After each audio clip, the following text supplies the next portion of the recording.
Hey, how you doing? And welcome to another exciting episode of Technology Tuesday.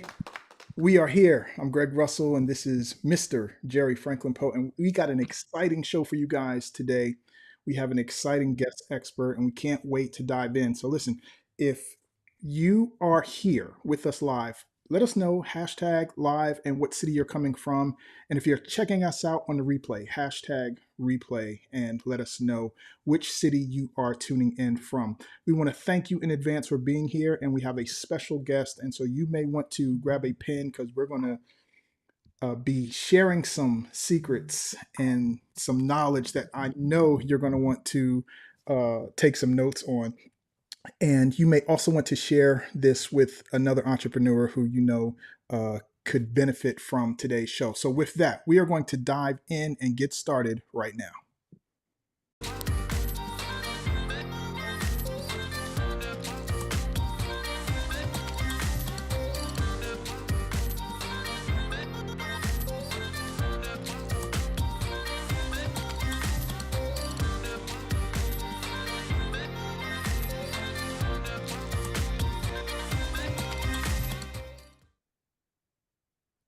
All right, folks, you already know what time it is. We are back in the building. Greg Russell, Jerry Franklin Poe here every single Tuesday, bringing you practical knowledge, practical applications. You can have practical solutions for your business. And Greg, I must say, I don't normally get geeked up.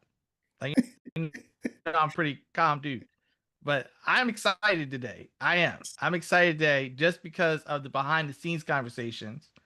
And I've been around a lot of entrepreneurs, a lot of successful people, and one of the things I've been able to do is detect the real from the fake. Yes, sir. And when you come across someone who's authentic and just has the stuff together, our special guest, I'm not gonna drop any names just yet, but our special guest today, we've only been interacting for a few minutes. I know you had much more of a background and information on the person. But one of the things that over my journey in this entrepreneurship world is being able to tell the folks that don't have to fake it, that their stuff is so real that it just comes out of their pores.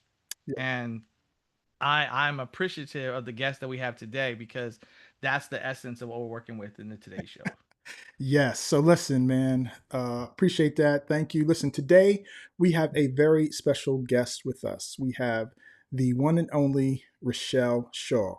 Richelle is the author of The $1 Million Equation and the founder of the MDE Agency. She is known for helping entrepreneurs, business owners, doctors, and professional practices stop guessing their way through growth and start building systems that create predictable revenue. And you know, Jerry, I'm a systems guy, so I love this and I'm excited as well. What I love about Richelle is the work that she does. Not only does she doesn't teach like vague motivation, she teaches structure. She talks about the things that most entrepreneurs and business owners overlook, like follow up, retention, reactivation, referrals, partnerships, and how to turn what we already have into more revenue. Her core message is crazy powerful. It is $1 million message is not built by accident. It is built with the right solution, the right market, and a marketing calendar you actually execute. So listen, with no further ado, I would like to introduce the one and only Richelle Shaw.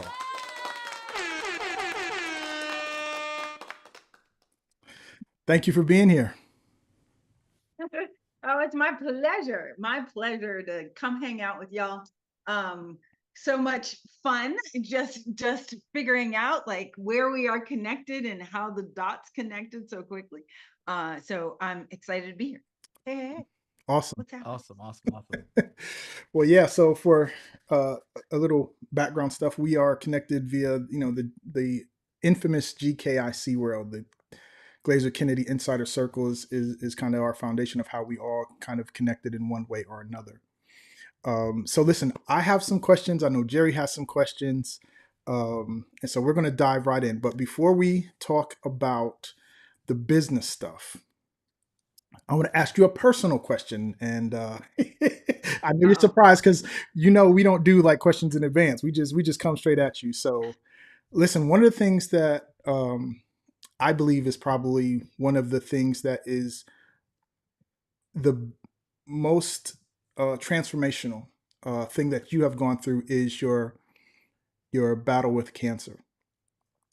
And Yeah. so I would like to ask you, how has going through that battle shifted how you view life and business?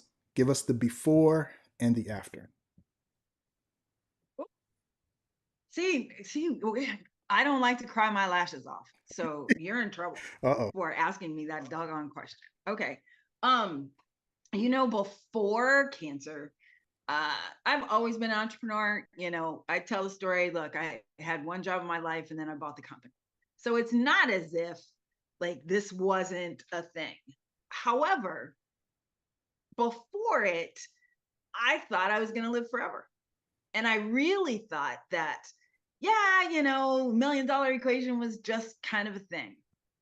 But as soon as I was diagnosed, the first thing that I started doing was I started recording all of the things in my head because I felt like none of that stuff is out there.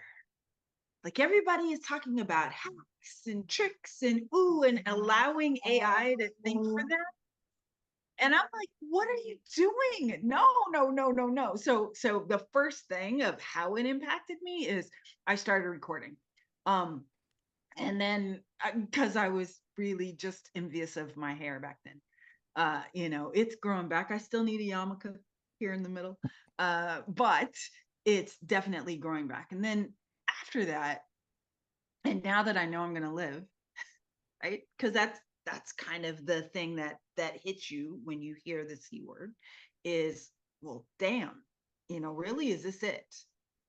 Is this it? So I decided at that moment is that no matter what, I have to get the word out. No matter what, I have to tell my story. No matter what, I have to do whatever it takes to make sure that my, at the time, 16-year-old, now 20-year-old, right? Now that my 20-year-old knows all about building $1 million businesses and how it really comes down to systems and consistency and not about any hack, about any trick, about dancing to the camera. Even though I love to dance to the camera, but it's not about the performance. It's about putting that structure in place. So as far as what that changed for me, personally, I've always been the baddest chick on the planet. And I tell people that. But now that I kick cancer's butt, I'm even more the baddest chick on the planet. There's absolutely no stopping me at this time. I have good days and I have days when that aren't so good. I'm not gonna lie and say that chemotherapy did not affect the way and my energy is and the way that my brain fog kind of comes in. But those days that it's not there, like I just crush it. I absolutely crush it. And so every conversation I have now is meaningful and um, intentional, and is all about making sure that the world understands that, you are only here for a limited of time mm and that God is so good. And that if we keep burying our talents, if we really talk about the scripture and talk about all the things that he did for us, if we keep burying them, then the world will never see. And at a time right now in our world, in what's going on, women of color and Zoftic women, that are a little fluffy, kind of get thrown away. We are not the essence of what America right now thinks is what's powerful and wonderful. And I'm here to debunk all of that because I am the baddest chick on the planet. And there's not many badder than well, let's get to debunking then. Let's go. So, for those who may not know, tell us about building your first $1 million business. When did you do it? How did you do it? oh. Okay, well, if you haven't heard the story, here it is. Yeah. My- I was dating 3 men in 3 different states, and I had a really high phone bill. And so I met this guy because every story started with, I met this guy. I met this guy who said, "Come on, Richelle, you need to come work for us." And I was like, "Yeah, everybody thinks I should work for them. Why should I work for you?" And he's like, I think you'll love it. I think you'll really like it. And I think you can definitely make us a ton of money. So I started as a salesperson selling long distance telephone services. And I took it from, I started as a salesperson. I was promoted in 3 months to director of sales, in a year to director of operations, in 2 years to vice president of operations. Then I was executive vice president of the whole damn thing within 4 years. And we went from 300,000 a month, about $30,000, just everything going, to over $3 million a month. I had 52 employees. And then I bought the company from my boss. So I was on a plane reading the book from Reginald L. Lewis, right? Why do all the white guys get to have all the fun? And I was sitting there going, yeah, okay, because I was thinking about businesses that I wanted to start. And in that book, it said, why don't you just buy an existing one? And I didn't really know if I could. And then once I got the permission, I said it to my boss, and he started laughing. I was 29 at the time. And he was like, "Oh, well, damn, kid," because he called me kid. And he's like, "You have been running it for the last 5 years, you know?" Yeah. And so in his mind, I will tell you the truth, he thought, "Ooh, Rochelle's going to go and get money, that they give Black people money." Okay. Mhm. I don't know where he got that idea. And that I would be able to get funded and be able to buy the company. Turns out, uh, I won't say the bank, but the bank that I was working with, the SBA program that I was working with, they said that there was no way that I could compete with AT&T. And so they didn't give me any money. They denied my loan. So I ended up having to do a leverage buyout and buy the assets of the business and do lots of fun things, to make sure that I could buy it. But then I bought it, and I became the only female African American public utility owner in the nation. Awesome. So that's how I built my first $1 million business. Awesome. Thank you for sharing. I've heard the story, but I haven't heard it like that. So I appreciate it. Given every time I hear it, I hear a little bit more details, things that I didn't know, challenges that you had to overcome to get that first business to be able to acquire it. Because I never thought about the challenges that you had to overcome to get it. I just heard you got the you were the owner, right? Yeah. You owner, but how did you become the owner is definitely interesting. So Oh, and that roller coaster. And the lawsuits that came after, I mean, it was so crazy.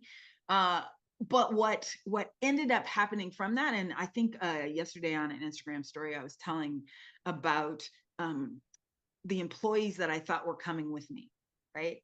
Because I was the youngest person at the company, except for the receptionist. And then we hired a gal in customer service that was younger than me. So we became really great friends. I was her maid of honor in her wedding. Um, my best friend in the company was my assistant, Franny. And Franny's from New York. And I loved Franny, right? And they constantly told me I could do this thing. And so when the deal was finally done, I knew that, hey, we can do it. We can do it. And Christine actually got pregnant, and her husband decided that she couldn't stay at the company because they needed health insurance. And I wasn't able to provide it at that time. Franny decided her husband retired and she was going to retire. And I'm like, wait, what? So all of this, I did it so that I could be the owner and I could dictate how employees could run it and all that stuff. And none of them were with me after I bought it. So that became just a roller coaster, and figuring out, okay, who is on my team that's going to help me do this. Like, you can't run a multi-million dollar, I was in 15 different areas. I had every state, a customer in every state. I had 15,000 customers. Like, how was I going to run this thing by myself? Um, Wow. and so that was the hardest part that people don't really talk about, right? And I'm 29. Like I was not the best leader. When people, yeah, I had an employee come to me who said, hey, my baby's birthday is on Wednesday and I'd like Wednesday off. I said, Wednesday?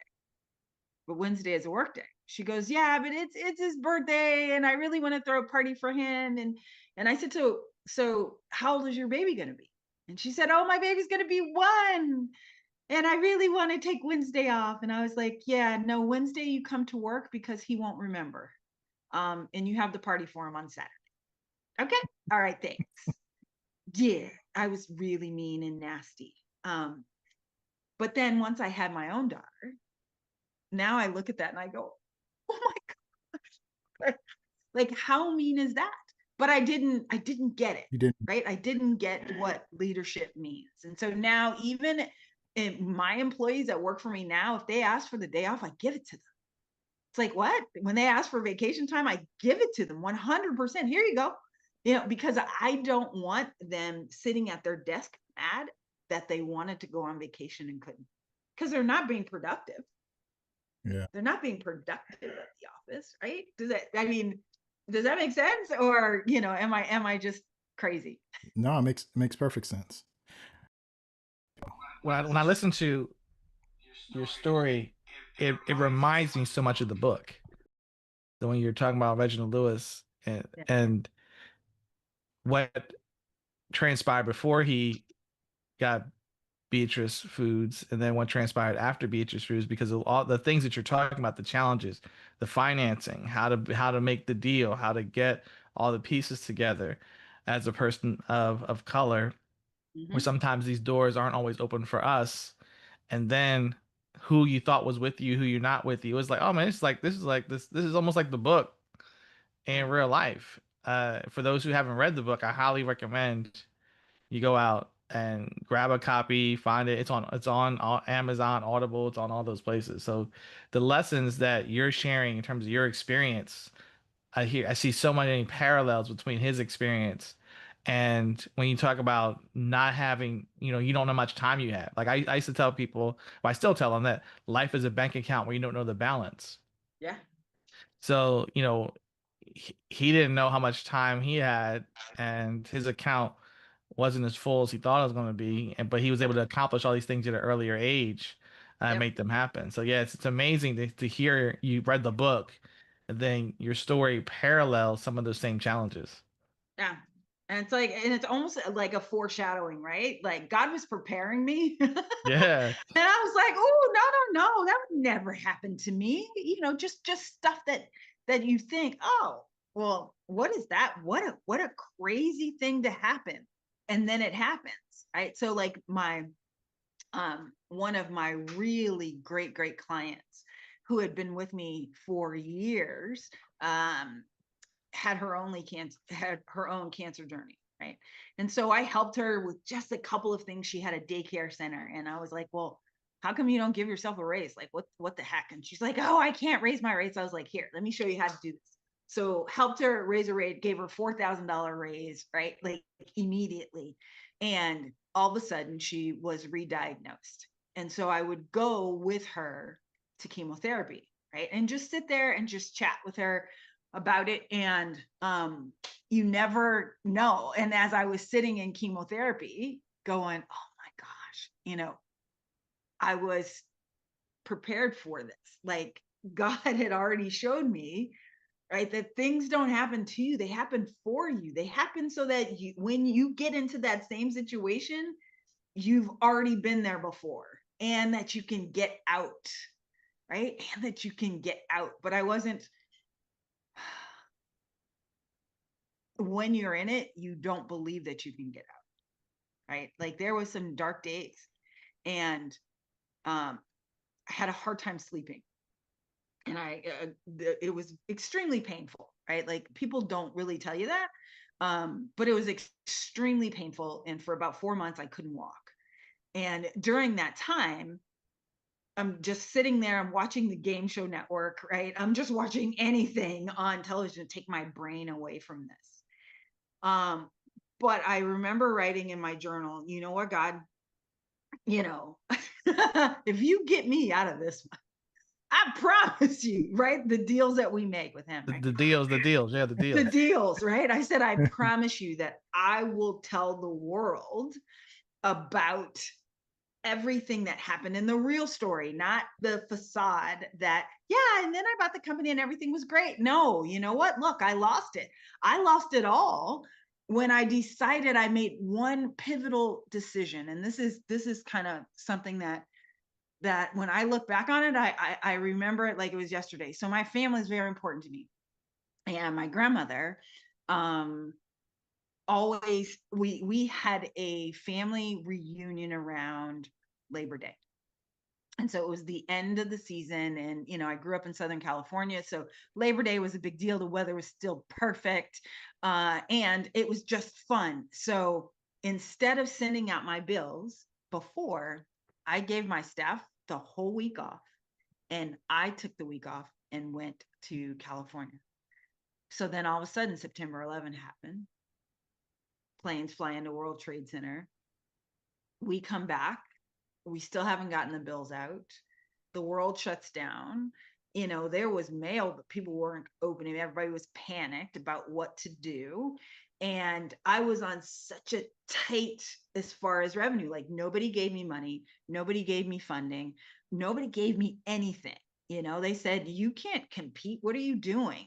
Yeah. So I was stuck with, I've got this bill to pay, and I owed the carrier almost $3 million. And I looked up and nobody was paying their bills. Zero.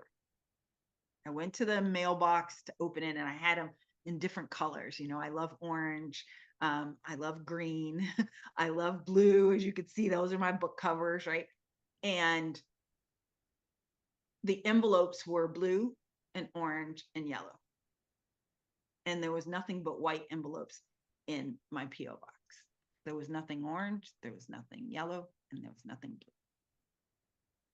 I had no payments. It was over. So everything was over in 90 days. Like, it wasn't like I had time to prepare. Like, you'll see folks go, ooh, you missed this quarter's revenue earnings, and you'll see them kind of go out a bit. No, it was over in 90 days because that's how much cash I had on hand. And so when I saw that it was over, it's like, well, what are you going to do now? Go get a job? Where am I going to get a job? None that were going to pay me what I was truly worth at that time. None that was ready to hire me to, I saw this LinkedIn article, or maybe it was in Inc. or it might not have been in LinkedIn, because it was in 2001, right? 2002.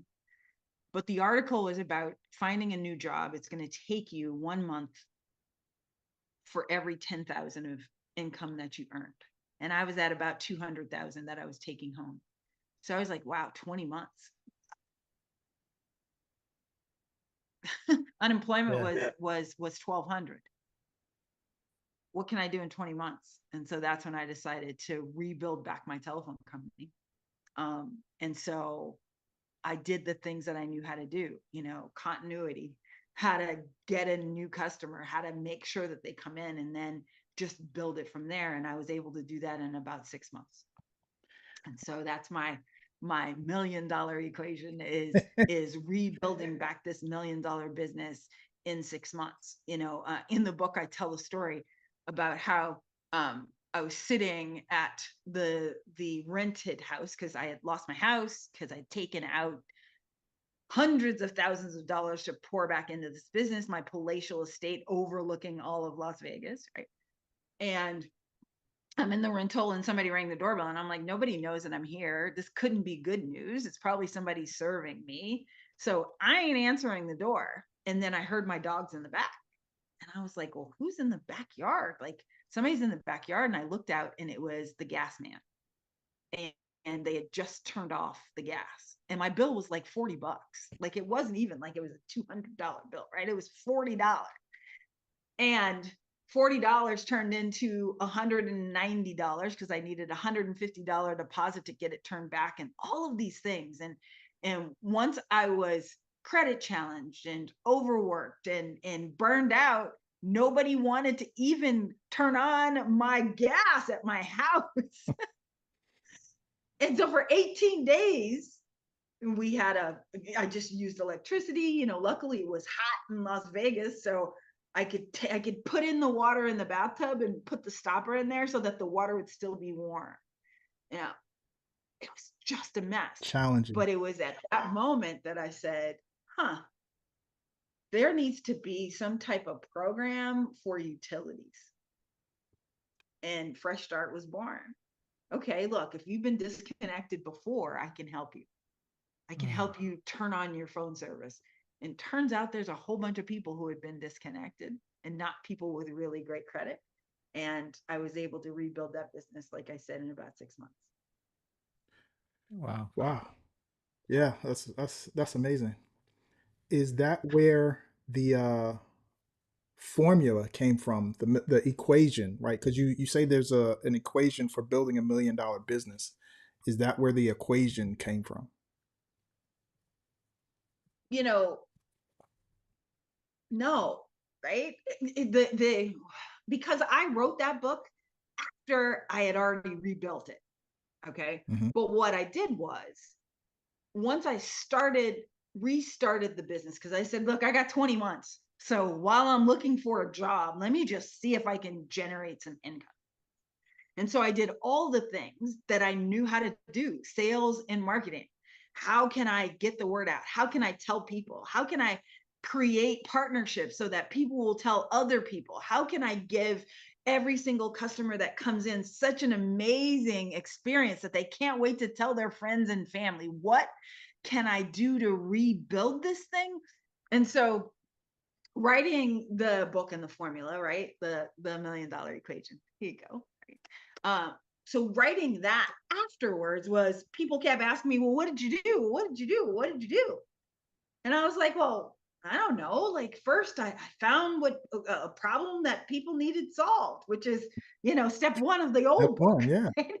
And then I was like, well, from that, I figured out that there had to be more people just like that. And that created the target market. And then, every single month I did something, because I believe that random implementation gives you random money. So I created a marketing calendar so that I could schedule my success and make sure that I was getting things coming in. And then I had a relentless follow up system that no matter what, I was following up, because I needed to get my gas turned back on, and I needed to pay the rent. Now when I had my house, I had 45 days to kind of dance with my housing payment. Now I had 5, right? The bill was due on the 1st and it was late on the 3rd. So that's how I modeled the phone service. The bill was due on the 1st and late on the 3rd.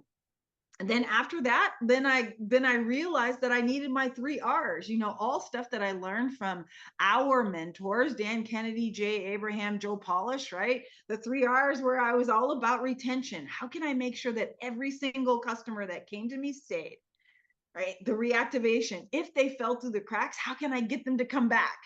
How can I get them to come back and be with me and pay me again and again? And then the last one is, how do I get them to talk about me and talk about referrals, right? Those 3 R's. And so I really focused on that, and I immersed myself in books while I was building it. And one of the things that I ran into, this story that Dan talks about, a chiropractor that he was working with, that the chiropractor said he needed 70 new patients coming through in order to build his $1 million practice. And I was like, huh, okay, well, how many do I need? Turns out I needed 85. So everybody would ask him, well, what's the one thing you did to get 70 patients? And he said, I don't know one way to get 70, but I know 70 ways to get one. And every month I did all 70 ways. And so I set out on a journey to figure out 85 ways to get a customer to come back. Yes, I ran radio, but I also, put a coupon on your receipt after you paid your bill so that they could give it to somebody else. I was like the original original CVS receipt, right? like I also was the original flat rate billing. Like before me, there was everybody was doing all of this that, you got this crazy bill, an oh my God bill, I called it. Like I was the originator of those things. So it was, what was I doing to build it? That's where the formula came out. And so even, I've written the updated version of the $1 million equation. Um, that simplifies the real roadmap to building $1 million business. And it's all about like having a framework so that anytime it's time to make the decision, like anytime it was time for me to make a decision on what I could invest in, what I should invest in, and building this business, you need a framework. Like you need like, why am I doing this? Yes. Yeah. And what's going to happen at the end? And so I watch folks, they do all of these hacks, and I go, well, what's going to happen if the algorithm changes? And you've built this business on this shaky foundation. What the, yeah, I'm a cusser, so just, God's still working on me, right? Um, but what the heck is that? So in the $1 million equation, it's all about having that framework. Is now every time I decide to do something, I look to, is it going to build out this equation? C times F times V, right? C, how many is it going to get me new customers immediately? Okay. F, is it going to bring those customers back more frequently to me? Or V, is it going to take those customers and bring in more value to them so that now they can't wait to stay with me longer and spend more money with me forever? So then anytime it's like, oh, should I dance to this trending audio on Instagram? Look, I'm a dancer. I danced for years and, I can dance. I can dance, but I'm not dancing to music because my target market would not see that as what they want to see. Mm. That makes sense. Yeah, Yeah. it makes sense. Listen, I read the book, and the way you broke down the formula, it just resonated with me. It just made sense. It made sense in the terms of, hey, these are the things you need, and you could ask yourself you could ask yourself very simple, do I have these things? Do I have a marketing calendar? Do I have a follow up system? Like, do I have these things? And if you don't, then this is why you're not producing the type of results you want. And so I think for anyone who is serious about growing their business and has been struggling, there is a very simple formula you follow, and it's revealed in the $1 million formula. It's a very simple thing. It's not like it's this new greatest secret hack or this new secret Yeah, no. technology. It's just the things that just actually work for real world businesses. And I think a lot of people follow advice from people who may not have had real world businesses. And just like you said, 90 days, like if you have something going on, because I've had a very similar experience, when the bottom falls out, it doesn't take long for the money to just be gone. And so it's like that, for those of us who had to go through those things, and those are, for an entrepreneur, life building lessons as an entrepreneur. How are you going to, figure it out? It's like that book, Who Moved My Cheese? I read that book when I was a teenager and realized, some point, at some time, I'm going to experience this. And because I've read this book, I was like, all right, I know that I'm going to have to shift, like major shift, because things are going to be different. So I highly recommend this book, right? And so the new one is $1 million Formula. The $1 million equation. So I keep calling it formula, but the equation, the revised edition, and you guys can grab that on Amazon. Just look for Richelle Shaw and the $1 million equation. I highly Yeah, recommend it. it's I coming. think it's one of the best. Yeah, go ahead. No, it's coming. It's coming. It's not ready yet. And I haven't released it yet, but it is coming. And I was asked last week why. Why am I revising it? Because as you, Greg, have told me, your old book was so good. Yeah. No, it sounds just like you. Like I can hear you talking throughout it, right? Why are you revising it? And I felt like it was time to revise it because there is so much noise in the world right now. Yeah. And that noise is telling you that you don't have to have a foundation. You don't have to build it from there. And I've watched so many Mm. businesses crash and burn in 18 months. And they are crashing and burning because there's not 85 ways of getting a customer. They've just been on one. One of the things that, because I do know how to run sales teams and I've been running them since I was 20 something, right? And I'm not anymore, right? Mm. Is that I end up getting, roles where clients want me to come in and run their sales teams. And I will tell them all the time, the last three, all three of them, all they did was Facebook ads. And I said, this is going to blow up. Algorithm's going to change, the iOS update, all of those things. And so I've said it, I've foreshadowed it. I'm like, look, this is going to blow up. Nobody believes me because it's like dealing drugs, right? It's like gambling. So one of the things that I got to learn in Vegas is that if you live in Las Vegas, you cannot gamble. Okay? You cannot gamble because access to gambling is in the grocery store. Mm. We used to laugh and tell the joke of, yeah, I went to go get steaks and then, I sat down and started playing and I was like, oh, we can have pork chops or maybe we can have chicken wings. And we left with hot dogs. Right? Because the casino wins. Yeah. The casino wins. If you tell Vegas you love to gamble, they will give you free rooms. If you tell them you have a system, they will send you a plane because they know that you don't understand that the system will not work there. So gambling is what I see people doing in their business every single day.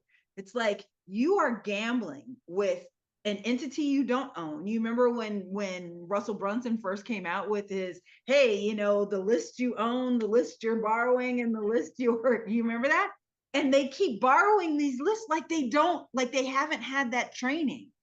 I'm like, oh my gosh, do you see that this is going to hit the wall? My last one, when I got there, we were doing about 50 grand a month. Took them to 700,000 a month. And Facebook kaput. Their ads just went kaput. Yeah, I've seen, one day. I've seen it in even before Facebook with Google and the Oops, Google your Ads. audio went out. So You're back. all right, I think I got it now. The Google AdSense went out. I mean, the changes in Google, people who are buying AdSense and Google changed their algorithm and traffic would just disappear in one day because of an update. And that was, Yep. and Facebook was just a different company, but same thing. What I like about your 85 ways is what I think people miss is that they compound, right? It's not just running a whole lot of 85 different things, but they compound when you run multiple things, right? It compounds. And so this allows you to have more ways to generate a customer, that once you start doing it and doing it well, it becomes easier to run multiple ways to get a customer. And then you can automate that. And then it compounds again when you have a follow-up system and a retention system. These things compound Yep. each other. So when you put these pieces in place, you have Yep. the actual equation to build $1 million business that most people don't have.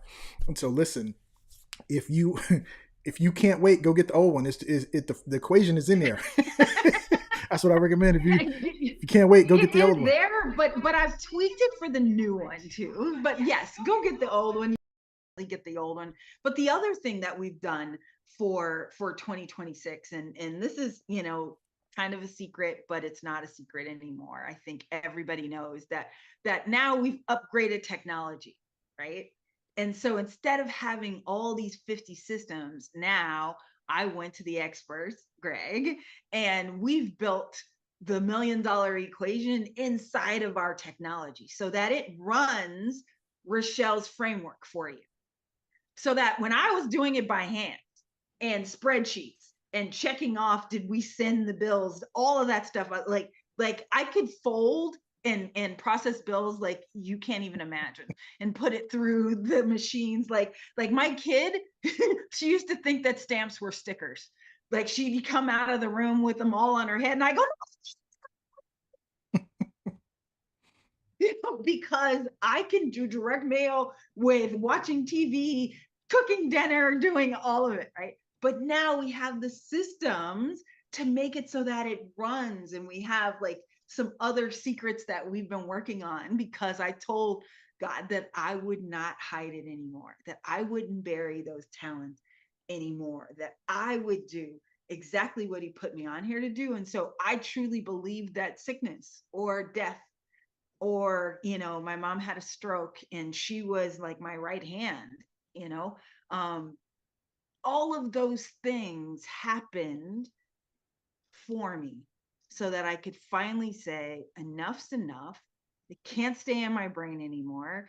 And it's not just for the people who paid me $100,000 a year to come in and take care of it for them, right? So I even built a whole community, MDE Nation, where it's all for entrepreneurs who want to build themselves, who don't have a huge budget, who want to just learn what the fundamentals are. And so, that one's like under $50 a month. You just come in and I teach you and train you, show you how to do it, give you examples of exactly how it has. There's templates in there, there's frameworks, there's videos of me, but there's also, access to me whenever you need me to help really build your $1 million business. And then after all of that, we plug in the, the AI tools to help you kind of flesh out these ideas, as well as the technology that automates it all. Like, are you flipping kidding me? But at the end of the day, we're going to have more millionaires than ever. And I'm excited and passionate about that project. And I think you can kind of tell, because like I've thrown up on you for what, 48 minutes. I've just talked straight. You guys asked me 3 questions and I just keep talking. I'm just really excited about everything and all of the blessings. And I'm grateful to still be alive. I'm grateful to be cancer free. Yay. Yeah. I'm grateful to feel much better, and I'm grateful to share everything that I know with the world. Awesome. Listen, I pulled it up on the screen. If you guys want to hear more about that, head over to getmde365.com. That's getmde365.com. And you will be on the list to be notified of the upcoming releases that Richelle Shaw is releasing, so that you can hear all about them as soon before the public announcement. You will be the Yeah. first to notified. Listen, this is something, guys. The equation is the pieces you need, and when you read it and look at it, you will understand naturally why you have to have those pieces. Everything else is just a distraction unless you have the pieces. When you have the pieces, everything else is an add-on to help you compound even more the things you're compounding once you have those things set up. So if you're serious about growing your business, whether it's a digital business, whether it's a brick and mortar business, if you are serious about growing your business to over $1 million, Richelle Shaw has done it more than twice and in multiple industries. And she created the formula, the equation that you need to follow, the pieces that you need to put into place. So I highly recommend you guys grab the book, grab her book, and follow along, implement those pieces. And if you need any help at all, make sure you jump on that list so you can reach out to her. Richelle, thank you so much for hanging out with me and Jerry today. We had so much fun hearing about your story, and how you overcame challenges and the pieces that are needed to build a $1 million business. I really love the equation. I think that it's like once you see it, you can't unsee it. And once you see it, you can't unsee it. You can't be like, oh, I didn't know, or I didn't get it, or it didn't make sense to me. Because, unless you're not smart. Unless you're not intelligent, it's just laid out for you. Here are the pieces. Do you have these pieces? Yes, no. If you don't, go get the pieces. If you need help, ask her, ask me, ask Jerry, ask someone to help you get those pieces so that you can change your business. And it's not always about just about making money. This is about changing the access that you have to help people in your life that you care about most. Most entrepreneurs want the financial freedom so that they can take care of their families. For most of us, that is the driving force. And for someone who has done that multiple times, I think there's a lot of noise, like we talked about earlier. There's a lot of noise out in the market. There's a lot of people talking about stuff. There's a lot of people who can um, create things that create an illusion. Like anyone with good with AI now can make themselves look like a person of influence, like they look like they are a person of intelligence, like they have, business experience. But you have to find those who have real world experience. And for me, finding someone who's created a $1 million business in with a real service, like a telephone service, you don't find that out there too much. You find people talking about all the things they've done online. And the thing is, for you to do have longevity in this game, and that's what I think most people want. For you to have longevity, you have to have the structure in place to allow you to have longevity when things change, because things will change in a minute. And now things change faster than ever. Last week, Anthropic came out with their new model, something 5, and everybody started talking about whatever 5 was. And then 3 days later, the government was like, "Hey, we don't want this people to have access to it." And I was like, "Well, we can't just how we do that?" So they had to shut it all down. And now within 3 days, hey, new latest model is gone. Right? If you have the structure and foundation in place, it doesn't matter. It's like it doesn't matter if it's new model, old model, right? It all works. So sorry, I get off my soapbox, but that's what I'm No, excited you're about. telling the truth. Like Greg, you're telling the truth. And I think so many times that they don't want to believe it. You know, entrepreneurship is really a battle. And if you haven't trained your your system, right? Your operating system in your body, in your brain to prepare for things that fall down, right? Then you're not going to like this is not for you. So many times are there roller coasters? Yeah. And I used to be embarrassed by that. I used to think that failure was me. And now I understand that failure was an event. It wasn't me. I'm still the baddest chick on the planet. It doesn't matter what my bank account says. It doesn't matter what happened because here's the deal is that I know how to get it back. And so even, Jerry and I were talking about before we came on about different things that have changed and, would you go and get a job? And it's like, no. Like I get hives thinking about I have to go to some place every single day and then do what? And sit there and listen to somebody who's never been there and all they know are these four things. Like, absolutely not. So, entrepreneurship is not for sissies. It's not for the weak. It's not like a little side thing you do while you wait to get the new job, which lots of people do that. I'm going to be a consultant and stop it. Stop it. Entrepreneurship is for those who have put their kids, you know, college fund on the line, who've put their own retirement on the line. Now as I'm nearing retirement, I go, ooh, yeah, I could have done things differently, but I wouldn't change anything in the world. Nothing, nothing, nothing, because it got me here. It got me here to truly believe that I'm the baddest chick on the planet. And so even during that podcast of during my cancer journey and looking in the mirror as I was bald and had no eyebrows and no eyelashes and could hardly stand up, right? And looking at my skin, which was all discolored and from the poison in my body, I still at that moment made the decision of I would never do anything different. I would never do anything differently because even clients weren't able to stay. Some clients like couldn't see me like that because they were so used to perfect Richelle and my long hair and it's okay. I still love them for free forever. I tell everybody, I tell you guys all the time, I love you for free, because that's not, I don't need any of that. I know beyond a shadow of doubt that I'm here for a reason. And he thought I was worth saving, right?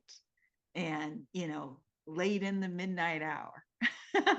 And I've sung that song probably a million times, but I know, I just let go and I let God, and I'm still here. I never missed a rent payment. My daughter still went to school. I didn't miss anything, nothing, because of everything that I had already put in place. So now it's just time to leverage it. And I think if there's one message that we want everybody to know after watching this, is that inside of you, you have a plethora of information, of experiences that the world needs to know. And I leave nothing, leave nothing to chance. Get it out there and make sure that everybody knows every single one of those experiences so that they can build on it. Mm, I hear you. Mhm. I hear you. That Amen. message And amen. received. Message received. I think we're going to end there. We're going to wrap it up right there. Jerry, thank you for being here, bro, man. Any last words before we wrap? My pleasure. My pleasure. Awesome. Yeah, Jerry, any questions? Like, Now, I mean, all I will say is that there were lessons inside of lessons. Mm, So if you didn't catch the lessons inside the lessons, then you need to rewatch this, because um, the principles were one thing, but then there was also different points that you talked about. This, a lot of it goes back to understanding that this too shall pass. Understanding that all of us were born for a reason, when we have problems that we were designed to solve. Like, so I mean, I can layer. Like, I don't want to, but there is lessons on top of the lessons. So, uh, Greg, all I would say is we can revisit and deconstruct the conversation later, on a different show, to talk about the lessons that were inside the lessons, because there was a lot there. With the equation was one thing, but inside the equation and the mindset that you need in order to have it, and understanding that foundational principles are essential. Going back to the basics is critical for everything. If you don't understand the basics, if you don't know the right positions to be in when it comes to, think about sports, everything, it's like there's always a foundational part. Everybody wants to do the fancy stuff, like, oh, I want to do the one-handed catch, but you got to understand the fundamentals first, and the foundational principles first, because the methodologies all change, but the principles stay the same. yep. yes, sir. I think we should break it down. Jerry, me and you'll talk and figure out how to share some of these things. Make chicken nuggets out of this chicken. All right, y'all.